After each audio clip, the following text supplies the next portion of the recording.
crois qu'il y a un beau groupe déjà présent. Nous allons commencer. Bonjour tout le monde. Merci beaucoup de vous joindre à moi pour cette séance sur la façon de créer une demande de financement gagnante pour Jeunesse Canada au travail, le volet carrière vouée au patrimoine et établissement du patrimoine. Je m'appelle Louise. Je suis agente de programme pour Jeunesse Canada au travail, CVP, ainsi que liaison aux communications avec l'AMC. Pour commencer, j'aimerais souligner que vous pouvez avoir cette présentation en français. Si vous préférez l'option audio, vous devriez voir une option au bas de votre écran. Vous pouvez utiliser l'interprétation vers le français. La présentation sera aussi enregistrée et disponible plus tard. Je vais vous envoyer les diapos aussi. Alors aujourd'hui, je veux faire un bref survol des éléments clés à garder à l'esprit pendant que vous vous préparez à soumettre une demande de financement à Jeunesse Canada au travail pour l'année qui s'en vient, 2025-2026. Je vous donnerai un aperçu général des avantages de Jeunesse Canada au travail pour votre organisme, la façon de créer une demande gagnante et de ce à quoi vous devez vous attendre une fois que vous avez soumis votre demande. Maintenant, reconnaissance du territoire. L'Association des musées canadiens reconnaît que son secrétariat est situé sur le territoire traditionnel des peuples algonquins et Anishinaabe. Nous exprimons notre reconnaissance pour l'opportunité qui nous est donnée de vivre et d'apprendre sur ce territoire. Aussi, élément clé, la date limite de dépôt des demandes, c'est dans une semaine pour les deux volets. Donc, vous devez soumettre votre demande d'ici minuit, vendredi prochain, 17 janvier 2025, peu importe dans quel fuseau horaire vous vous trouvez. Alors, petit survol de Jeunesse Canada au travail. Qu'est-ce que c'est? Pourquoi faire une demande de financement? Alors, JCT, c'est un programme de financement fédéral offert par le ministère du Patrimoine canadien qui aide les employeurs du secteur du patrimoine, musées, galeries, bibliothèques, archives et autres, à embaucher de jeunes personnes au Canada âgées de 30 ans et moins pour des expériences professionnelles à court terme.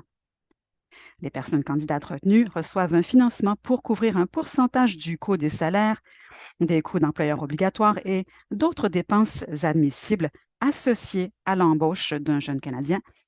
Voilà. Alors, le contrat doit durer de 6 semaines à 12 mois. Pour 2025-2026, le financement maximal disponible pour un poste financé dans le cadre du volet Jeune Canada au travail, établissement du patrimoine est de 10 000 et le financement maximal disponible pour un poste financé dans le cadre de GCT-CVP est de 15 000 et le financement maximal disponible pour un stage international en muséologie est de 17 000 De plus, si vous embauchez une personne en situation de handicap, on peut offrir divers soutiens en matière de mobilité, de garde d'enfants, et JCT peut rembourser jusqu'à 3 000 par participant pour tous les coûts raisonnables. Quand vous planifiez votre projet, vous devez sélectionner entre deux choix. Vous devez choisir celui qui convient le mieux à vos besoins, votre échéancier, votre organisation, votre projet. Il y a des différences, non seulement dans le financement disponible, dans chaque volet, il y a aussi la durée du mandat et il y a des différences en matière de portée et du type de projet qui seront entrepris.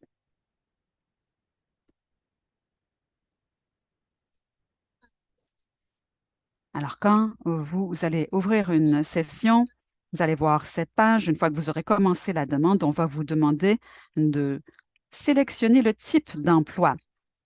Alors, les opportunités d'emploi pour étudiants. Alors, les stages EP, stages au Canada pour diplômés, c'est carrière vouée au patrimoine et stages internationaux pour diplômés, c'est le stage international en muséologie. Alors, bref, un rappel de ce à quoi vous attendre si vous faites une demande de financement. Alors, il s'agit de placements professionnels à court terme pour des étudiants de niveau secondaire ou post-secondaire d'une durée de 6 à 16 semaines. Les candidats retenus doivent être des étudiants actuellement dans une école secondaire ou post-secondaire. Ces postes peuvent être occupés à n'importe quel moment de l'année. Par le passé, c'était seulement un programme d'été. Maintenant, ça peut commencer à tout moment pendant l'année, tant et aussi longtemps que le poste se termine d'ici le 31 mars.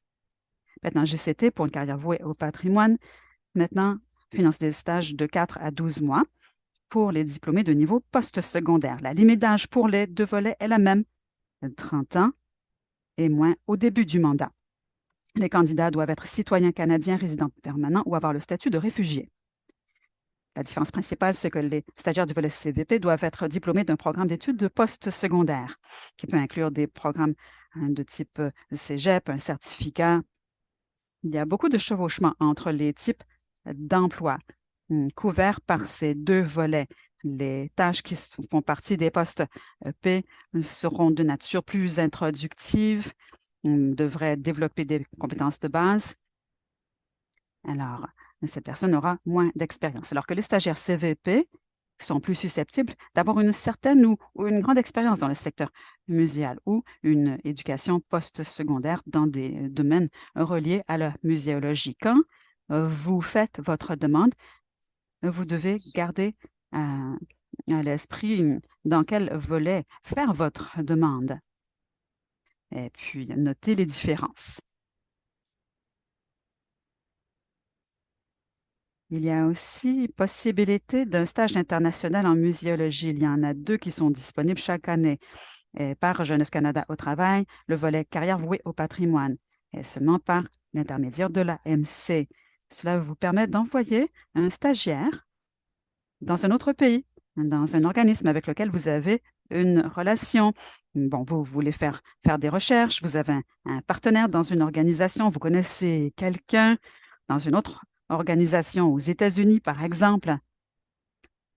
Habituellement, les stages en muséologie ont lieu en Europe. C'est ce qui s'est fait par le passé. Mais évidemment, ça peut se faire littéralement partout. Aussi, j'aimerais répéter les différences entre les deux volets. Je vais lire les objectifs spécifiques de GCT, établissements patrimoniaux. C'est pour un emploi à court terme afin d'acquérir les compétences, les connaissances pour travailler dans le secteur du patrimoine, pour accroître l'employabilité, pour offrir des possibilités de réseauter, de les préparer au secteur, d'accroître les connaissances et leur appréciation des réalisations locales et nationales importantes, les encourager à envisager une carrière dans le domaine du patrimoine. Maintenant, les objectifs spécifiques du volet GCT Carrière vouée au patrimoine sont quelque peu différents. C'est d'aider les jeunes à trouver des stages orientés vers la carrière afin d'acquérir des connaissances et des compétences spécialisées dans des domaines clés qui faciliteront leur transition vers le marché du travail dans le secteur du patrimoine. Aussi, les aider à intégrer la population active dans le secteur du patrimoine, des arts ou de la culture après leur stage ou leurs études supérieures. Quel est le rôle de l'AMC? Eh bien, pourquoi est-ce qu'on a un rôle à jouer dans GCT? L'Association des musées canadiens offre le programme GCT depuis 1996. Il y a plusieurs organismes de prestations à partir desquels vous devrez choisir au début de votre demande. Ils sont la Fédération des milieux documentaires, le Conseil canadien des archives, le Conseil des ressources humaines du secteur culturel et le National Trust. Une fois que vous êtes sur le site Web, que vous commencez votre demande, on vous demandera de choisir parmi ces organismes de prestations. Alors, ça va dépendre selon la nature du projet, selon la nature de votre organisation. Alors, quel est le rôle de l'organisme de prestation? Eh bien, de revoir les demandes. On vérifie l'admissibilité du poste, l'admissibilité de l'établissement du patrimoine. Nous émettons les offres de financement, nous approuvons les candidats sélectionnés, nous approuvons, mettons à jour les budgets. On vous guide tout au long du processus jusqu'au paiement final. Comment faire une demande? Une fois que vous avez identifié un projet, que vous avez déterminé les détails, y compris les ressources que vous pouvez offrir, y compris des ressources physiques comme des fournitures, d'autres matériels, votre temps aussi, les ressources financières, vous voulez déterminer les tâches spécifiques aussi qui sont nécessaires, requises, vous voulez déterminer quel volet et quel organisme de prestation vous convient le mieux. avant d'aller sur le site web de GCT pour soumettre votre demande. Vous voulez aussi déterminer les détails d'ordre budgétaire. Combien d'heures par semaine, combien de semaines et le salaire, ainsi que le plan de travail, un plan de supervision détaillé et les résultats mesurables. Si vous avez regardé la demande sur le site web, on vous recommande de déterminer tous ces détails dans un document Word distinct avant d'aller sur le site web, parce que le site web, parfois, fait sortir les gens après 10 minutes. Alors, peut-être que vous allez être au milieu de votre demande, vous n'avez pas sauvegardé, vous allez tout perdre. Alors, planifiez le tout au préalable dans un document distinct, dans Word, par exemple, avant d'aller sur le site web. Si vous avez déjà, en tant qu'organisation, un profil sur le site web de GCT, veuillez continuer à utiliser ce même profil chaque année. Ça facilite beaucoup les choses. C'est moins compliqué, je dirais, pour toutes les personnes concernées. Chaque année, si bon, vous avez un profil, on va vous demander de mettre à jour les coordonnées de contact liées à la demande. Si vous n'avez pas encore de profil sur le site web, vous pouvez en créer un facilement. Vous allez à la page d'authentification, vous choisissez s'inscrire. C'est très facile de créer un profil sur le site web. Veuillez aussi à choisir la bonne année parce que par défaut, c'est 2024-2025, l'année actuelle pour la plupart des employeurs et des jeunes. Vous devrez ajuster ça en conséquence pour soumettre votre demande pour 2025-2026. Une fois que vous avez passé à travers toutes ces étapes, vous avez mis à jour votre profil ou l'avez créé, vous aurez l'option de créer une nouvelle demande d'emploi sur le profil. Et j'aimerais souligner quelque chose. Ça, c'est le site web de JCT. Cette année, ou devrais-je dire l'année dernière, je ne crois pas que c'était en place pendant le processus de demande l'année dernière, mais au cours de la dernière année, le site web GCT requiert l'utilisation d'une clé GCK ou l'authentification à multiples facteurs pour avoir accès au site web. Donc, ça, c'est toujours en place. Si vous avez des questions, des enjeux en la matière, vous pouvez vous tourner vers le site web. L'adresse courriel est disponible sur la page de connexion. Si vous avez des problèmes, ce qu'il y a bien, c'est que plusieurs personnes peuvent avoir une clé GCK différente pour avoir accès au même profil. Donc, plus d'une personne peut y avoir accès. Mais le courriel principal sur le site web que vous saisissez dans les coordonnées de contact doit être la seule information de contact permise. Vous pouvez avoir plusieurs clés GCK, mais seulement une personne contact principale seulement. Quand vous commencez à planifier votre projet, vous allez, bon, une fois que vous avez choisi l'organisme de prestation et tout, vous aboutissez à la section détails de l'emploi qui comprend 8 ou 9 sous-sections. Sous-section, dis-je. Objectif du projet de l'emploi, résultats mesurables, description des tâches, plan de travail, compétences professionnelles à acquérir, profil du candidat, orientation et formation, supervision. Et après projet, la section après projet existe seulement dans le volet GCT-CVP. Ça n'existe pas dans les demandes GCT-EP, donc établissement du patrimoine.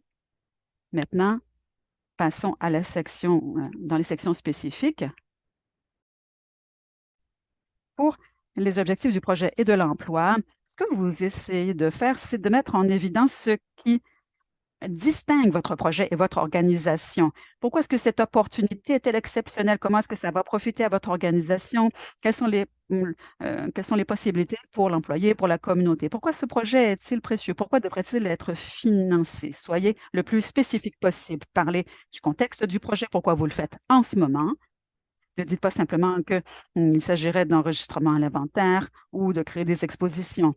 Pourquoi est-ce que ça commence maintenant? Pourquoi est-ce que vous avez choisi ce projet-là? Quelle serait la date de début? Qu'est-ce que le stagiaire aura l'occasion de faire? Est-ce qu'il aura l'occasion de développer sa propre exposition? Quel rôle le travail jouera-t-il dans l'organisation dans son ensemble? Donc, donnez le plus de détails possible. Si vous faites une demande pour plus d'un poste sous un même titre d'emploi, si vous voulez 5 adjoints muséaux, vous voulez justifier pourquoi vous en voulez 5 plutôt que 1. Même si vous faites une demande pour 2, vous devez présenter les arguments justifiant votre choix. Comme ça, vous avez plus de chances que ça soit financé. Si vous nous expliquez pourquoi vous avez besoin de plus d'une personne à ce même titre. La section suivante, résultats mesurables. Cette section va vous demander d'indiquer les résultats mesurables du projet. Décrivez comment vous comptez atteindre vos objectifs, comment vous allez mesurer le succès de ce poste. Évitez des mots comme beaucoup ou plus, comme dans beaucoup d'articles enregistrés ou plus de visiteurs. Évitez des termes vagues comme améliorer ou réussir, à moins d'avoir une idée de la façon dont le succès ou l'amélioration sera mesuré. S'agit-il du nombre d'articles à cataloguer ou à enregistrer? Est-ce que vous cherchez une augmentation du nombre de programmes éducatifs, une augmentation en pourcentage des dons? Il doit y avoir un objectif spécifique fixé pour le projet et ses diverses tâches. Donc, le fait d'avoir des résultats mesurables sera utile dans les sections ultérieures de la demande, quand on va vous demander de fixer des étapes importantes, des jalons pour le projet.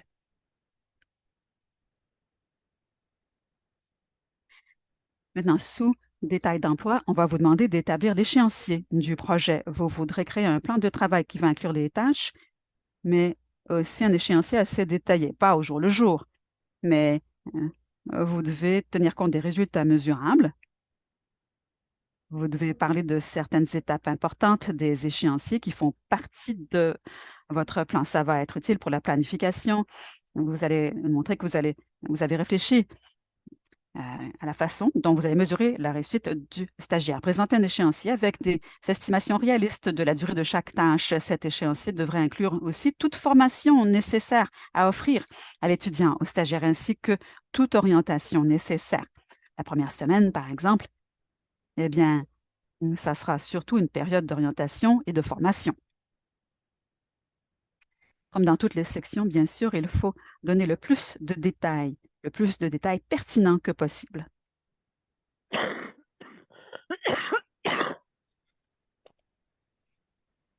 Bon, quels sont les objectifs du programme quand vous établissez les atouts d'employabilité? Il faut faire allusion aux objectifs du programme GCT, expliquer comment cela est en adéquation avec les objectifs de GCT, améliorer les connaissances, les compétences, la pratique dans le domaine du patrimoine, préserver le patrimoine pour les générations actuelles et futures et aider le public à accéder au patrimoine canadien.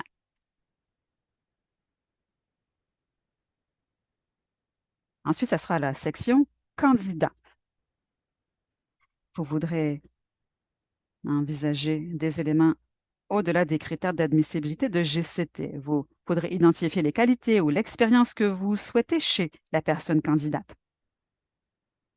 Il y a une section qui s'intitule Profil du candidat, où vous pouvez préciser vos attentes d'un candidat, ce dont vous avez besoin de la part du candidat pour mener à bien les tâches voulues. Donc, des compétences spécifiques, des exigences linguistiques, par exemple, une expérience particulière en matière de conservation, par exemple la capacité de travailler devant un auditoire, expérience de jeu ou une expérience dans le secteur éducatif. Alors, vous devez adapter le poste en fonction de l'expérience à laquelle vous vous attendez ou que vous souhaitez. Expliquez clairement quelles sont les attentes. Dans cette section, vous pouvez aussi expliquer comment vous allez procéder au recrutement. Nous vous encourageons vivement à vous assurer que vous contactez les communautés mal desservies qui ne font peut-être pas partie de vos contacts habituels. Alors, allez voir plus loin dans d'autres universités, d'autres collèges, d'autres tableaux d'affichage. Si vous voulez indiquer comment que vous faites un recrutement ouvert pour votre poste, vous devez le rendre accessible au plus grand nombre possible de jeunes admissibles. Le budget. Eh bien, ça peut sembler un peu compliqué. Bon, le volet CVP, c'est un petit peu plus compliqué dans la demande que le volet établissement du patrimoine. Mais bon, ça concerne les questions de base à considérer quand vous planifiez un nouveau poste. Vous voudrez évaluer quelles sont les ressources que vous pouvez contribuer. JCT ne couvre pas 100% des salaires et des coûts obligatoires de l'employeur. Ça va couvrir un certain pourcentage seulement, mais on veut voir aussi que vous apportez d'autres ressources comme du matériel, des fournitures comme du papier ou d'autres choses, des programmes dont la personne pourrait avoir besoin, une formation aussi en matière de communication, par exemple, etc. Alors, le budget CVP demande plus de détails que le budget établissement du patrimoine. On vous demande d'envisager des activités de perfectionnement professionnel. On veut vraiment voir que vous avez réfléchi à la façon dont le stagiaire va pouvoir avoir accès à un mentorat. Comment vous allez préparer cette personne pour son travail plus tard? Alors, le budget, c'est une façon efficace pour nous montrer que vous avez réfléchi à cette question du mentorat et à d'autres aspects au-delà du salaire pour favoriser une bonne expérience globale. Aussi, quand vous faites le budget, quand vous envisagez le salaire, je vous recommande de maintenir le salaire le plus élevé possible en fonction de vos capacités. On a une grille de salaire sur le site web de la MC qui indique le salaire de base dans votre région ainsi que des salaires moyens pour chaque volet. Si pour le plan de supervision, je vous recommande de donner beaucoup de détails. Les étudiants et les stagiaires ont besoin d'un mentorat et d'une supervision dédiée afin de perfectionner leurs compétences professionnelles dans le secteur patrimonial. Alors, on va savoir qui sera responsable de cette supervision, quel sera le processus à suivre, à quelle fréquence prévoyez-vous rencontrer l'étudiant, le stagiaire? Est-ce que la personne participera aux réunions d'équipe? Est-ce que ces personnes travailleront avec d'autres personnes au sein de l'organisation ou à l'extérieur de l'organisation? Comment allez-vous évaluer leur progrès? Donc, en montrant que vous avez réfléchi à un plan de supervision détaillé, vous démontrez que vous avez pour priorité d'offrir à votre étudiant ou à votre stagiaire une excellente expérience de perfectionnement professionnel. Bon, vous devez prioriser le perfectionnement professionnel. Le programme GCT est conçu pour aider les jeunes à acquérir des compétences et l'expérience dont ils ont besoin pour faire carrière dans le domaine du patrimoine ou de la culture. Alors, on veut savoir que votre projet leur donnera les outils nécessaires pour devenir nos futurs collègues. Alors, demandez-vous s'il existe des associations locales auxquelles votre étudiant ou stagiaire peut adhérer. Y aura-t-il des possibilités de réseautage ou de mentorat supplémentaire? Y a-t-il des cours en ligne ou en personne qu'ils peuvent suivre pour perfectionner leurs compétences? Alors, tenez compte de tous les coûts en jeu dans ce type de perfectionnement professionnel. Finalement, il y a la fiche d'emploi. Une fois que vous êtes approuvé pour le financement, que vous avez accepté l'offre de financement sur le site web, eh bien, la fiche d'emploi est automatiquement publiée sur le site web de GCT pour que les candidats puissent la consulter, puissent postuler. Bien sûr, on vous invite aussi, on vous encourage à partager cette affiche d'emploi. Il y a deux objectifs principaux derrière cette affiche: attirer de bons candidats aussi et éliminer les candidatures de personnes qui ne sont pas admissibles ou qui ne profiteraient pas nécessairement de l'expérience ou que ça ne serait pas profitable pour vous. Alors, vous devez fournir des détails sur votre organisation, sur le poste. Il faut aussi avoir des détails spécifiques sur les attentes liées au poste. À quoi vous vous attendez? Nombre d'heures par semaine, par exemple. Il faut aussi inclure des détails sur la façon de postuler. Et puis, finalement, un énoncé sur l'équité en matière d'emploi. Alors, ça, c'est quelque chose que l'on exige sur les affiches d'emploi. Il faut inclure la déclaration d'équité en matière d'emploi de votre organisation. Comme ça, vous indiquez à toute personne candidate éventuelle que tout le monde est accueilli à postuler à cette offre d'emploi et dans votre organisation. Ça peut être simple, ça peut être une phrase: nous sommes un employeur qui offre des chances égales. Oui. Et dans d'autres cas, c'est tout un paragraphe.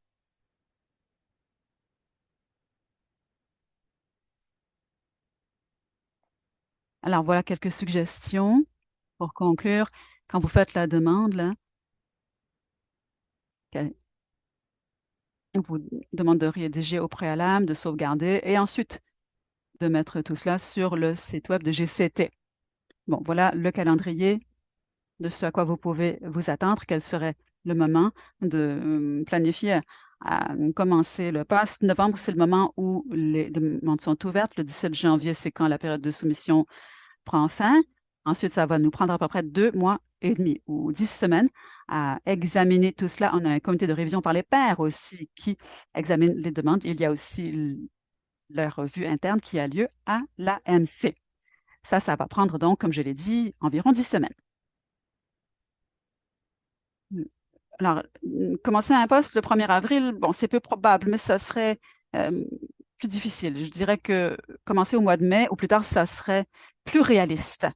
Certains postes ne commencent pas avant le mois de septembre. Le plus tard qu'on a vu pour un stage, c'était en décembre. Il y en a des stages qui commencent en décembre, mais on va envoyer un courriel disant que, bon, on vous envoie une offre de financement, vous revoyez le tout, ensuite vous nous le renvoyez. Ça peut prendre du temps, ça peut être assez long comme processus, ce n'est pas immédiat. Voilà les coordonnées de contact, voilà les derniers points à retenir. À titre de rappel, ces emplois sont destinés à des personnes qui commencent dans le secteur, qui ont peu d'expérience, ils auront eu peu de formation sur la conservation. Ne placez pas la barre trop haut en ce qui concerne vos attentes. Bon, bon, quand il y a moins de détails, le score est moindre. Alors, la probabilité de financement est moindre. Alors, idéalement, allez plus loin qu'une seule phrase. Donnez des détails. Soyez spécifique. Donnez des détails. Alors, vous attirez les professionnels émergents, vous devez expliquer ce qui vous distingue des autres en tant qu'organisation, montrer que vos objectifs sont en harmonie avec les objectifs du programme GCT, ayez un budget bien établi qui respecte les règles de financement de GCT. Il faut les résultats mesurables, c'est très important. Il faut avoir un bon calendrier, un plan de supervision bien détaillé. Il faut prioriser le perfectionnement professionnel.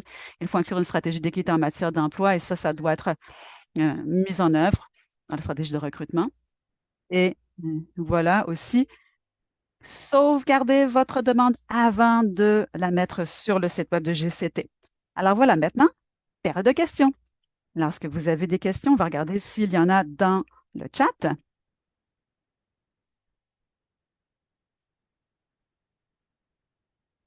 Bon, Catherine, est-ce que les organisations peuvent embaucher les mêmes étudiants que l'année précédente? Il n'y a pas de règle contre cela. Toutefois, le recrutement ouvert est important. Donc, vous devez suivre le processus. Vous devez envisager tout le monde.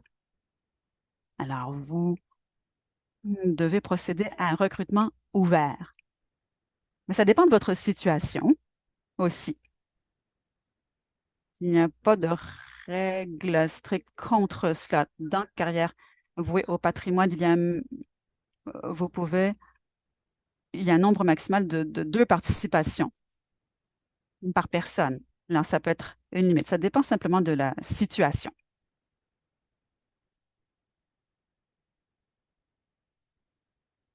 Bon, excusez-moi, je défile par le bas. Est-ce qu'il y a d'autres limites en ce qui concerne l'accumulation de niveaux de financement? Nous sommes liés à Patrimoine Canada. Ça dépend si c'est aiguillé vers les salaires. Si c'est un financement, par exemple, qui concerne l'équipement, ben, ça va dépendre des circonstances. Vous pouvez combiner, par exemple, un financement pour emploi d'été du Canada, mais le financement total ne peut pas dépasser le salaire total. Peut-être que ça réduira le financement issu de JCT. Bon, vous pouvez le préciser dans votre demande. Et si vous êtes accepté, on pose cette question dans le cadre de notre processus. Alors, vous devez soumettre un rapport de dotation. On va vous demander de nous parler d'autres sources de financement et vous devez nous dire quelles celles-ci étaient dans le rapport final. Quand vous soumettez la paie à la fin, vous devez nous le laisser savoir s'il y avait d'autres sources de financement. Bon, voyons voir. Ken Hook demande où on peut trouver une déclaration d'équité en matière d'emploi. L'année dernière, on nous a dit que la déclaration utilisée était obsolète. Bon, écoutez, vous pouvez googler la question sur notre site web de la MC. Il y a un guide sur les affiches d'emploi qui a un exemple de déclaration d'équité en matière d'emploi. Est-ce qu'on peut ajouter des semaines aux possibilités d'emploi pour que la période totale dépasse 16 semaines? Si on demande un financement pour une période plus courte. Bon, je crois que la question là, c'est est-ce que la personne peut rester après?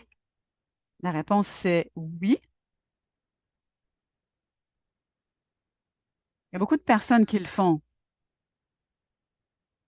Écoutez, parfois, on peut offrir une extension. Parlez-nous-en. Mais là, il faudrait considérer la date de fin dont, dont vous avez convenu avec JCT. Alors, parlez-en à votre agent de programme. Mais par exemple, pour tous les stages, les postes doivent se terminer d'ici le 31 mars. Alors, si vous gardez quelqu'un jusqu'au mois d'avril, eh bien, la portion de GCT finirait le 31 mars. Quand vous soumettez la paie, si vous soumettez quelque chose au mois d'avril, eh bien, on ne le considérerait pas.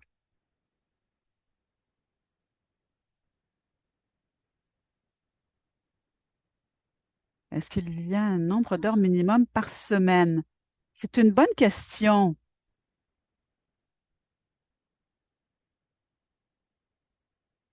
Je n'ai pas vraiment de bonne réponse à vous donner. Ça serait préférable que ce soit à plein temps, mais il n'y a pas de règle contre le temps partiel. Mais on accorde la préférence à un poste à temps plein. Donc, une demande de financement qui offre un temps plein aurait un statut favorable. Mais ça dépend du nombre d'heures. Si c'est 5 heures par semaine, eh bien, disons que ça ne serait pas nécessairement une bonne option. Mais si c'est 28 heures par semaine et que vous avez une raison justifiant la chose, eh bien, dites-le nous. Est-ce qu'on peut faire une demande de 75? Ne ne demandez pas 100 parce qu'on ne peut pas offrir 100. Mais vous savez, c'est une négociation. Ça ne va pas vraiment influencer si vous êtes financé ou pas. Mais vous n'allez pas nécessairement obtenir le montant que vous avez demandé. Si vous voulez 75 je ferai la demande pour 75 et pas 50. Je crois que si vous faites une demande de 50 écoutez, la personne responsable de cela va peut-être vous envoyer un budget, on va financer à 50 mais si vous demandez 75 vous aurez plus de probabilité de financer à 75. Alors, ça dépend des demandes qui sont reçues et ainsi de suite. Je vous dirais que vous devriez faire une demande en fonction de vos besoins, de vos désirs. Est-ce qu'une organisation peut faire une demande pour deux postes distincts dans le même volet de financement? Par exemple, éducateur muséal, assistant aux archives. Absolument, oui, vous pouvez faire une demande pour autant de postes que vous voulez dans le même volet de financement, mais vous ne pouvez pas soumettre la même demande à la même organisation de prestation. Aussi, vous ne devriez pas. Oh, j'ai sauté par-dessus une question. Bon. Vous ne pouvez pas faire une demande, par exemple, pour un éducateur muséal avec la même demande avec CVP et EP, mais vous pouvez faire une demande pour autant de postes que vous voulez. 12 postes différents pour des titres différents. Il n'y a pas de limite. Vous pouvez aussi faire une demande pour 12 éducateurs muséaux. Il est peu probable que ça soit accepté, mais il n'y a pas de maximum, de limite maximale imposée. Oh, j'ai sauté une question. Bon, je vais reprendre tout en haut, je vais défiler vers le bas pour voir. Bon, excusez-moi.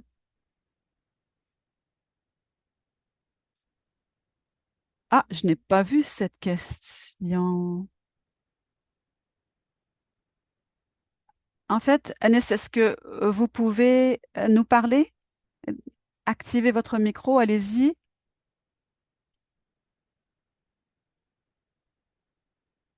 Bon, il semble que j'ai sauté par-dessus la question de Katie Miller. Est-ce que faire une demande de financement maximal va influencer nos chances de succès? Est-ce qu'il est possible de négocier ces détails après l'acceptation de la demande? Eh bien, oui.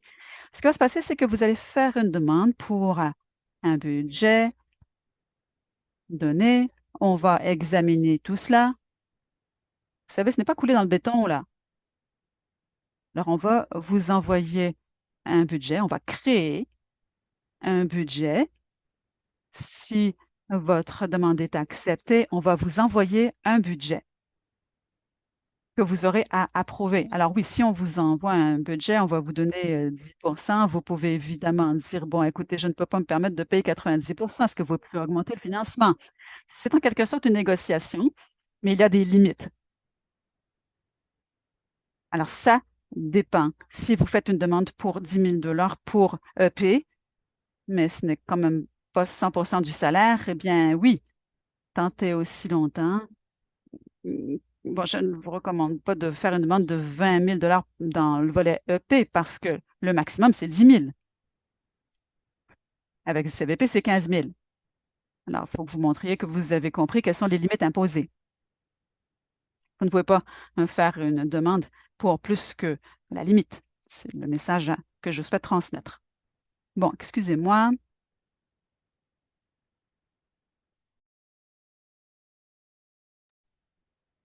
Rachel demande est-ce qu'on peut quand on a embauché la même personne que l'année antérieure, on a dû donner une déclaration disant qu'il y avait des différences suffisantes dans le poste.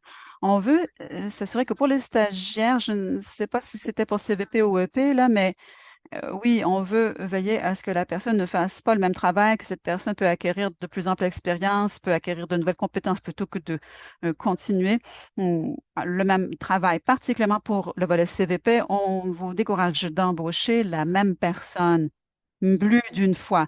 Pour EP, ben, les gens ont tendance à embaucher la même personne en raison des attentes différentes dans le programme.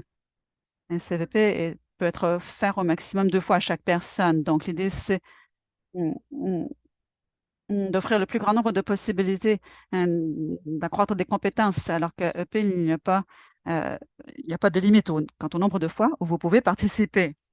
Et les 3 objectifs du programme, eh bien, attendez, je vais reconsulter le document. Je vais vous envoyer le diaporama après. Donc, améliorer les compétences, l'expérience dans le secteur du patrimoine, préserver le patrimoine pour les générations actuelles et futures et rehausser l'accès du public canadien au patrimoine. Bon, excusez-moi, je suis en train de lire les questions là. Bon, merci de répéter votre question. Est-ce que, excusez-moi.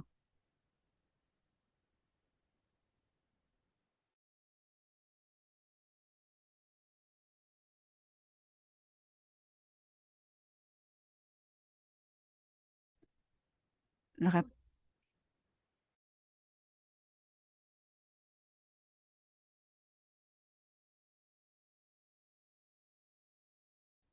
Pour répondre à la question de NISC, bon, la question est la suivante. Si vous faites une demande de financement en 2024-2025 et que vous n'avez pas trouvé de candidat, le poste n'a pas été comblé, est-ce qu'il faut faire une nouvelle demande? Oui, vous devez faire une nouvelle demande, mais ça n'a pas d'impact. Ce qui s'est passé l'année dernière n'a pas d'impact sur l'année actuelle du tout. Alors oui, il faut faire une nouvelle demande. Ça, c'est une toute nouvelle année. C'est tout comme si l'année dernière ne s'était pas produite. Bon, une nouvelle question.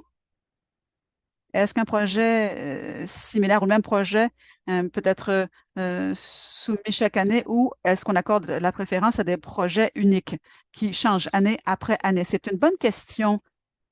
Pas vraiment d'exigence en la matière. Le poste n'a pas à changer chaque année. Alors oui, vous pouvez soumettre le même poste année après année si vous trouvez que ça fonctionne bien. S'il y a des changements, évidemment, vous devrez indiquer les changements dans la demande.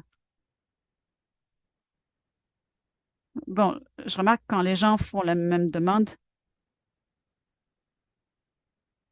c'est négatif seulement si ce n'est plus logique. Par exemple, quelqu'un qui euh, soumet quelque chose, euh, la même chose avec qui correspond à ce qui se faisait en 2020, 2021, puis que là, on parle de la COVID, et puis l'isolement, ben, ça serait un peu bizarre parce qu'il n'y aurait pas eu de mise à jour avec ce qui se passe aujourd'hui. Mais tant et aussi longtemps que c'est pertinent, oui, vous pouvez soumettre le même poste plusieurs fois lors d'années différentes. Est-ce qu'un em- Bon, Rachel Stein demande, est-ce qu'un employé qui répond aux exigences, est-ce qu'il peut soumettre une demande pour financer son propre poste d'organisation? Non. Non, vous ne pouvez pas financer votre propre poste. Ça ne peut pas être quelqu'un qui travaille déjà pour l'organisation. Il faut passer par le processus d'embauche, par le recrutement ouvert. Vous ne pouvez pas déjà avoir un poste, particulièrement le même poste, en raison de ce besoin de perfectionnement des compétences. On veut que quelqu'un acquiert de nouvelles compétences. Alors, si vous avez déjà le poste, vous ne pouvez pas vous embaucher vous-même au sein de la même organisation. Bon, Kristen, excusez-moi, je vais vérifier. Je vais remonter dans la liste. Je crois que j'ai activé le micro de tout le monde là. Alors, si vous voulez vous exprimer oralement, n'hésitez pas. Bon, écoutez, je peux m'exprimer oralement, oui. Mon organisation, c'est un hybride d'une petite bibliothèque communautaire au sein d'une propriété patrimoniale. Nous sommes sur une organisation hybride. Nous sommes plutôt une bibliothèque qu'un musée, mais nos portes sont ouvertes aux visiteurs qui sont intrigués par ce bâtiment qui remonte à il y a longtemps. Mais je voulais m'assurer que faire une demande de financement, vous avez parlé des bibliothèques au début, mais vous n'avez pas vraiment parlé des bibliothèques. Vous avez parlé davantage de musées. Alors, je me demande, comme nous sommes un lieu hybride, est-ce que nous nous qualifions quand même? Je devrais en savoir davantage sur votre organisation. Mais l'un des organismes de prestation travaille avec les bibliothèques, donc Archives Canada, ça serait pertinent. Alors, ça dépendrait du poste, de sa nature. Alors, c'est comme ça que vous pourriez décider à quel organisme de prestation faire la demande. Ça dépendrait aussi du projet. Alors, vous pouvez faire une demande par le Conseil canadien des archives. Bon, merci beaucoup. Excusez-moi, est-ce que c'est la question que j'avais sautée? Oui, oui, merci beaucoup. Bon, très bien. Rachel. Bon, excusez-moi si je saute des questions là. Rachel demande, est-ce que vous pouvez éclaircir les attentes pour la section post-projet, particulièrement qu'est-ce qui devrait être inclus dans le plan d'orientation de carrière? C'est une bonne question. Écoutez, ça, c'est seulement pour le volet carrière voué au patrimoine. Cette section ne s'applique pas aux demandes dans le volet héritage, établissement du patrimoine. Alors, ça concerne le mentorat, le perfectionnement professionnel. C'est la façon dont vous allez préparer le stagiaire, aider cette personne à trouver un poste après le stage. Alors, on pourrait veiller à ce que cette personne établisse un réseau, à ce qu'elle soit mentorée. Il y a beaucoup de... Bon, écoutez, dans bien des cas, on établit des liens avec des associations. Donc, une association en particulier pourrait aider cette personne à acquérir d'autres compétences après le stage aussi. Il y en a qui écrivent des lettres de recommandation. Alors, vous voulez indiquer d'une façon ou d'une autre que vous allez offrir un soutien aux stagiaires pour aider cette personne à faire la transition vers un emploi régulier dans le secteur muséal. Katie Melder pose une question sur le programme CVP, carrière vouée au patrimoine. Oh, excusez-moi. Excusez-moi, tout d'un coup, la question a disparu. Bon, pour le programme CVP, est-ce qu'on peut faire une demande pour 2 postes consécutifs pour 2 stagiaires différents à l'aide du même titre? Ah, ça, c'est une question intrigante.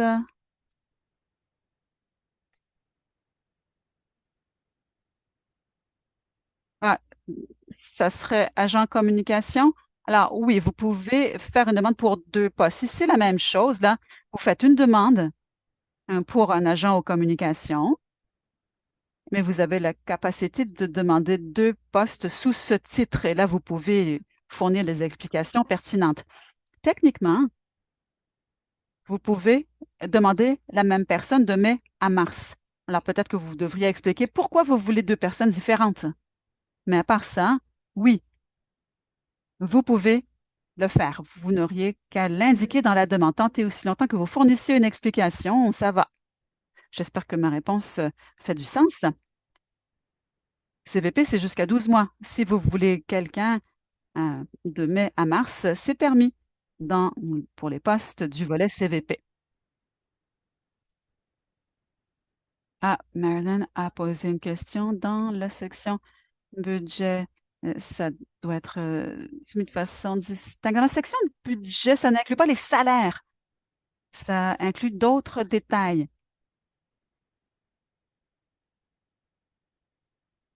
Alors, oui, il y a les salaires, les coûts obligatoires de l'employeur, contribution à l'orientation, espace de bureau, fournitures nécessaires pour le stagiaire ou l'étudiant.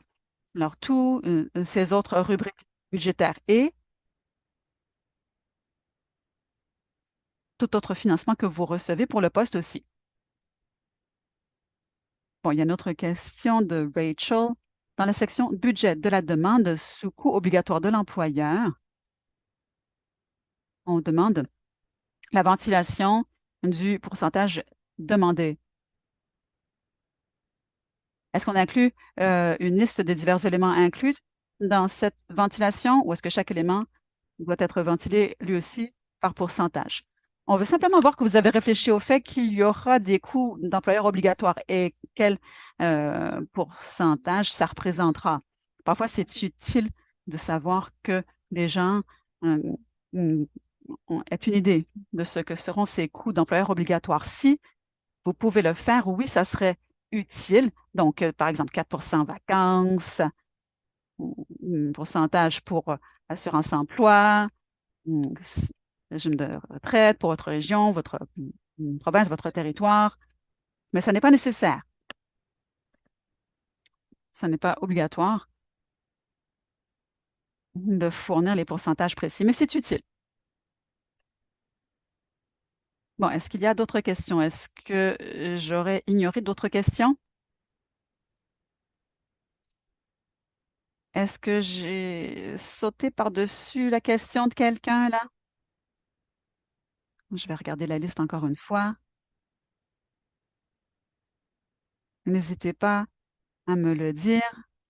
Ah, il y a des questions dans la fonction questions et réponses. Oh, excusez-moi.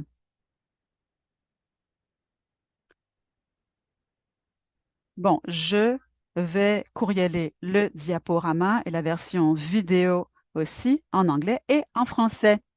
Marilyn demande si 15% ça suffit pour les coûts obligatoires. Je crois que ça dépend de votre région. Mais c'est pas mal autour du même pourcentage. Vous devez simplement voir quels sont les coûts dans votre province pour les coûts obligatoires de l'employeur.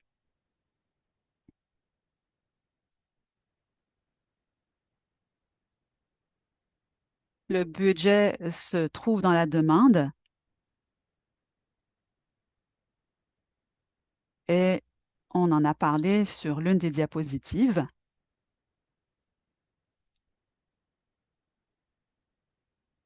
Écoutez, je vais vous l'envoyer.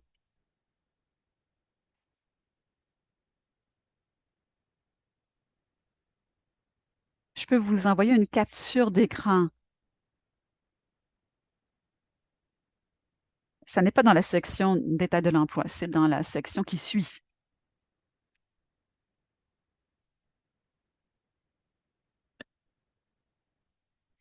Est-ce qu'il y a d'autres questions? Ah oui, voilà.